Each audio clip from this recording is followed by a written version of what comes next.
초콜릿은 달콤해 달콤해 달콤해 오렌지는 상큼해 상큼해 상큼해. The feeling when your mind was shouting no, but your heart and body were screaming yes. This was what Mel felt at when Yuhens claimed her mouth like as if he was branding her. Abot ang kabang nararamdaman niya dahil nasa loob sila ng kotse nito na nakaparada sa gilid ng kalsada na hindi matao at bilang lang ang bahay. Baka may makakita sa kanila. She was wearing a miniskirt kaya napakadali kay Yuhens na ipasok ang daliri nito sa loob ng panty niya. Napaungol siya habang nahihibang sa sarap na pinapalasap sa kanya na binata. She didn't care if they were in the car. Wala nang inhibition sa katawan niya habang mas ibinubuka pa niya ang mga hita para sa binata. Samantalang abala ito sa paghalik sa liig niya at pagsipsip at pagkagat sa balat niya. He was giving him a hickey. He was branding her and she didn't mind at all. Dumaustos pa siya ng upo para masagad nito ang pagpasok sa daliri sa loob niya. Napakasarap na ginagawa nito. Napakalapit siya sa gilid ng passenger seat para doon kumuha ng lakas. Mel gritted her teeth to stop himself from moaning. Habol ang hininga, napatingin siya sa binata na nahuli niyang matiim na nakatitig sa kanya. His eyes danced in satisfaction and triumphant. While I was finger fucking you. Inilapit nito ang labi sa mga labi niya. His eyes held her gaze. Naisip mo ba na ginawa ko yun dahil tinatakot kita at ginagamit? Even if her body still in spasm in pleasure and her thighs shook because of her fierce orgasm, she forced herself to stare back in Yuhen's emerald eyes. Hindi ba yan ang rason mo kaya ipinasok mo ang daliri mo? It's my punishment, you said. Sino ka ba para parusahan ako? Kahit pa may mangyayari sa atin, you're still a stranger to me. I don't know anything about you other than your name. May dumang estrangherong emosyon sa mga mata nito na kaagad din namang nawala. A stranger, huh? May pait at galit sa boses nito. Kung iyan ang tingin mo sa akin, suit yourself. Have fun with that. Naguguluhan siya sa inaakto ng binata para itong nasaktan. Pero bakit naman ito masasaktan? Hindi niya alam kung ano ba talaga ang binabalak nito sa kanya. He confused her in so many levels. He leaned back and started the car. Umayo siya ng upo at tumingin sa labas ng bintana. Napakanot ang noon niya nang tumigil ang sasakyan nito sa isa sa mga sikat na restaurant sa Russia. Walang imik na lumabas ito ng sasakyan saka umikot para pagbuksan siya. Gentleman? She snorted. Yeah, right. Masyado itong bastos magsalita para maging gentleman. Lumabas siya ng sasakyan nang hindi pinapansin ang kamay nito na nakalahad sa kanya. Taas noo siyang naglakad papasok sa restaurant. When the Maitride approached them, naramdaman niyang may mainit na bagay na yumakap sa likuran niya. Nilingon niya kung ano iyon. Nakita niya si Yuhens sa likuran niya at inayos ang leather jacket nito na sinampay nito sa balikat niya. Nitindihan siya nito pero inirapan niya lang ito. Akmang tatanggalin nito ang jacket na pigilan siya ni Yuhens sa pamamagitan ng pagyakap nito mula sa likuran niya. Don't. His voice was dangerously low. Men are ogling you, bare shoulder. He growled. Dapat ang damit mo turtleneck o kaya naman long sleeve at denim jeans. Hindi na nakaskirt ka. May bahid na galit ang boses nito. Don't you know how tempting your legs are? It's enough to give me a massive boner for fuck's sake. Napapantastikohang napatitig siya sa binata. Are you for real? Natatawang tanong niya. God, Yuhens, manyak ka talaga. Manyak na kong manyak. Pinukol nito ng masamang tingin ang mga lalaki nakatingin sa hita niya. You should be covered from head to toe. They are not allowed to see your skin. Damn it. Halika na. Aya nito sa kanya, umalis na tayo sa restaurant na ito. Sa iba na lang tayo kumain, doon sa walang lalaki na titingin sa'yo. Napailing-iling siya at nagpakawala ng malalim na hininga. Naluloka siya sa pinagsasabi ni Johannes. Hindi niya alam kung nagpapatawa ito o hindi. Ano naman ang masama kung may tumitingin sa kanyang mga lalaki? Mas masahol pa nga ito kasi sa babae naman o bakla na nasa loob ng restaurant ay nakatingin dito na para bang handa ang mga ito na sambahin ang binata. Pero walang pakialam si Johan sa mga ito. Nasa kanya lang ang mga mata at atensyon nito. Maayos ang pananamit ko, Johannes. Huwag mong pakialaman. Nagugutom na ako kaya please lang, dito na lang tayo kumain. Pakiusap niya sa binata at hinayaan ito na makipag-usap sa maitrede. Good evening, ani ni Johannes sa maitrede. I received a table full to earlier. I'm Johannes Vergara. Bring us to our table, he demanded. The maitrede was a woman near her age. Hindi maitago sa mga mata nito ang paghanga sa kagwapuhan ni Johannes. Pasimple niyang inirapan ang babae. Kung makatingin ito sa binata ay parang gusto nitong kainin ang lalaki ng buhay. Mas lalong nadagdagan ang iritasyong nararamdaman. Peste. Parang hindi siya nang i-exist sa paningin ng maitrede na tanging nakayuhens lang nakatingin ang mga mata nito. Slut. This way, sir. Pinasadahan siya nito ng tingin mula ulo hanggang paa. Tinaasan niya ito ng kilay. And, madam. Buti naman at napansin na siya nito. Iginaya sila nito patungo sa second floor sa teresa ng restaurant na nakaharap sa isang malaking garden. This is your table, sir. Pinaghuhugot pa na talaga ng upuan si Johannes. Slut. Witch. Whore. Naiirita na talaga siya sa babae na hindi malaman kadahilanan. May pagmamalaking umisihan niya ang maitrede nang lumapit sa kanya si Johannes at pinaghugot siya ng upuan. Taas noong umupo siya sa upuan at nakataas ang kilay na sinalubong ang tingin ng maitrede. Wala siyang imik habang umorder si Johannes. Hinahayaan lang niya itong umorder para sa kanya. Nang dumating ang pagkain na in-order nito, walang imik din siyang kumain. Why are you silent? Basag ni Johannes sa katahimikan. Ayaw mo bang makausap ako? Nag-angat siya ng tingin sa binata. Wala ako sa mood na kausapin ka. Hanggat hindi mo sinasabi sa akin ang dahilan na kung bakit ginagawa mo sa akin ito, hindi kita kakausapin. Inirapan niya ito. Come on, Melanie. Hindi naman yun. Napatigil ito sa pagsasalita nang tumunog ang cellphone nito. Lihim na napamura si Johannes na maputol ang sasabihin niya sana kay Melanie. Sino naman kaya ang tumatawag sa kanya na istorbo? Naiinis na sinagot niya ang tawag. Hey, Johannes Vergara speaking. Anak, ang daddy mo. Nagpapanik ang boses ng ina niya sa kabilang linya. Nilukob siya ng pangamba. Anong nangyari kay daddy?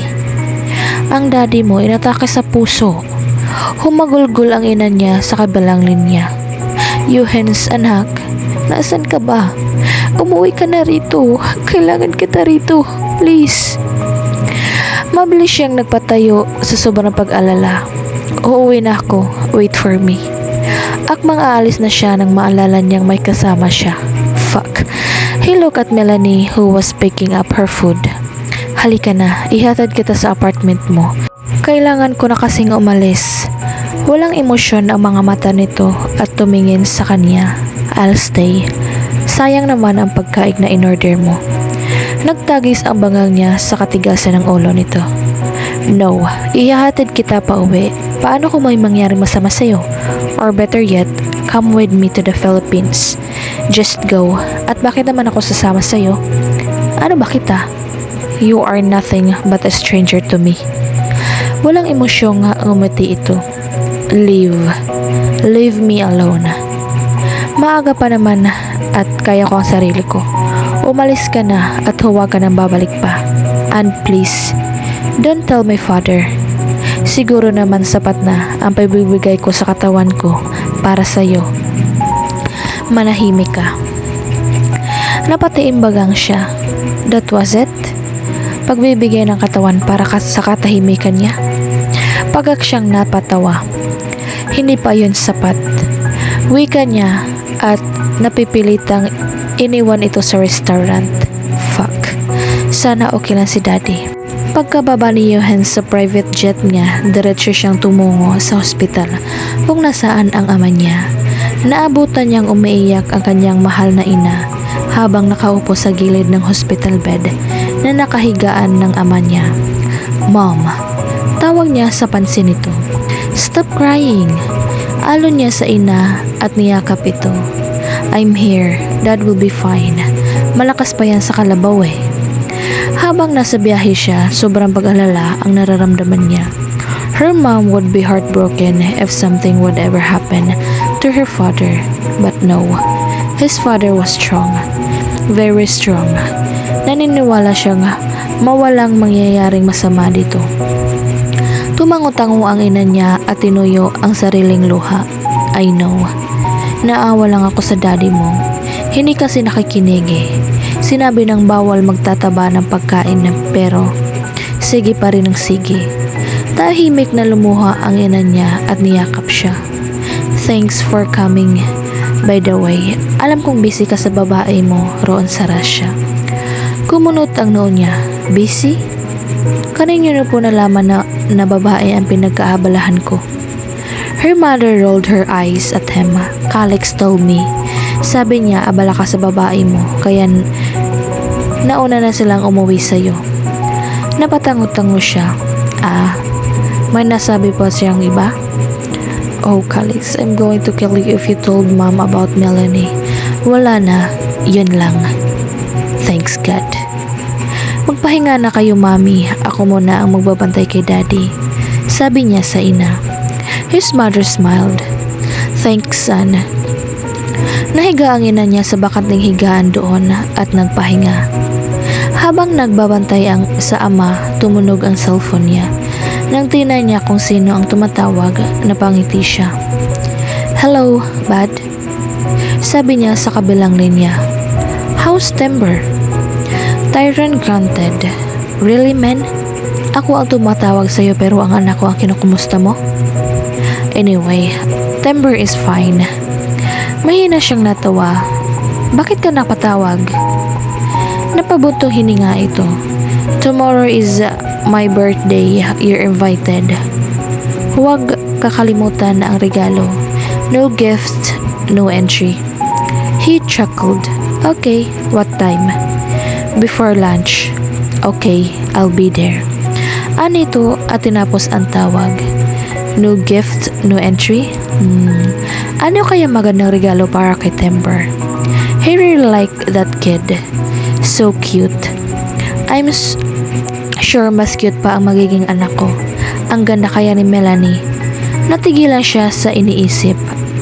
Bullcrapped. Bakit ba pumasok sa babaeng yun ang isip niya? Sa tigas ng ulo nito, baka mamana pa yun ang magiging anak niya.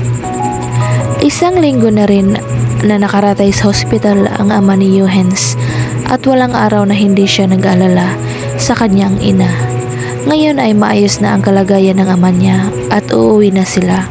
Sa wakas, nasa sasakyan sila na ngayon at pauwi sa bahay nila. Something is bothering you, my son? Anang boses ng ama niya na pumukaw sa malalim niyang pag-iisip. Binilingan niya ang ama. Paano niyo po naman nasabi yun? I can sense it. His father stated simply. Is it a woman? Yeah. Bumuntong hininga siya. He had this no-lying rule with his father. Don't worry, Dad. I can take care of whatever is bothering me. Ngumiti ang ama niya. I know, son. I perfectly know that. Hindi mo mapapalago ang shipping line natin kung hindi mo kaya kung ano man ang gumugulo sa isip mo. Basta, palagi mong tatandaan ang pangaral ko sa iyo. Kung hindi madaan sa santong dasalan, daanin sa santong paspasan. pagkatapos niya. Ginawa niya iyon kay Mel pero wala pa rin nangyari. Kung hindi sa paspasan ang mangyayari sa kanila ni Mel, hindi na niya alam ang tawag doon. Mahinang tumawa ang ama niya at kapag hindi pa madaan sa satong paspasan, a vicious smirk crept on his lips. Kidnapin na yan. Malakas na tumawa ang ama niya at pinatahimik naman ng ina. Kayong mag-ama talaga, ano ba yan pinag-uusapan niyo ha? Tanong ng ina niya. Ngumiti lang ama niya. It's a man talk, darling. Huwag mo nang alamin. Inarapan ng ina niya ang kanyang ama. Whatever. Kayong mag-ama talaga. Pinungkol siya nito na masamang tingin. Ikaw naman, huwag kang makikinig dyan sa ama mo. Anong kidnapin? Anong naliligaw pa lang ayan sa akin na ama mo? Tinanggihan ko.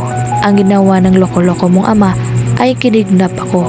It was not a good feeling, I tell you. Kaya huwag na huwag mong gagawin yan. Makakatikim ka sa akin ng pingot. Ngiti lang ang tinugon niya sa ina. Mami, mabait po naman ako, remember? His mother snorted. Kapag tulog, that's it.